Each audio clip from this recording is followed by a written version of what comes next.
حضرت سیدنا عیسیٰ علیہ السلام روزہ کی حالت میں مسجد میں رہنے والے تھے۔ آپ نے ایک بلند و بالا پہاڑ کو دیکھا تو وہاں جانے کا ارادہ کیا۔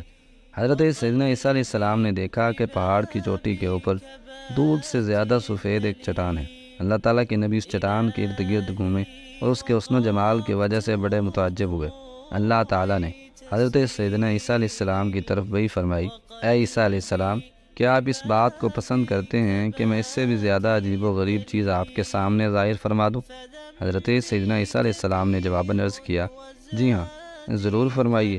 چنانچہ وہ چٹان پھٹ گئی تو اچانک آپ کیا دیکھتے ہیں کہ اس میں ایک بزرگ تشریف فرما ہے، جن کے جسم پر بالوں کا بنا ایک جبہ ہے۔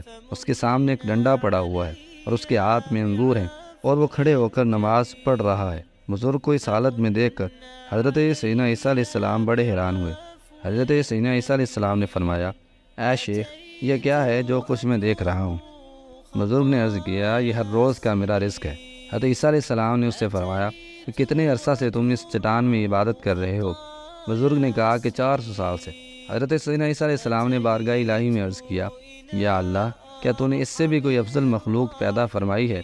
اللہ تعالیٰ نے حضرت سیدنا عیسیٰ علیہ السلام کی طرف وحی فرمائی کہ اگر کوئی شخص حضرت محمد مصطفیٰ صلی اللہ تعالیٰ علیہ وآلہ وسلم کی امت میں سے شعبان المعظم کے ماہ مبارک کو پائے اور اس کی 15ویں رات ان کے صلاۃ البرات 2 رکعت نماز نفل ادا کرے تو میرے نزدیک میرے اس بندے کی 400 سال کی عبادت سے زیادہ افضل ہے۔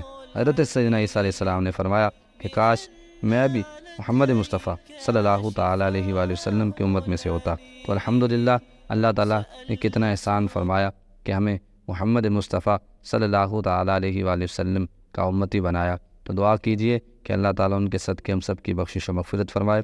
درود پاک پڑھ لیجئے۔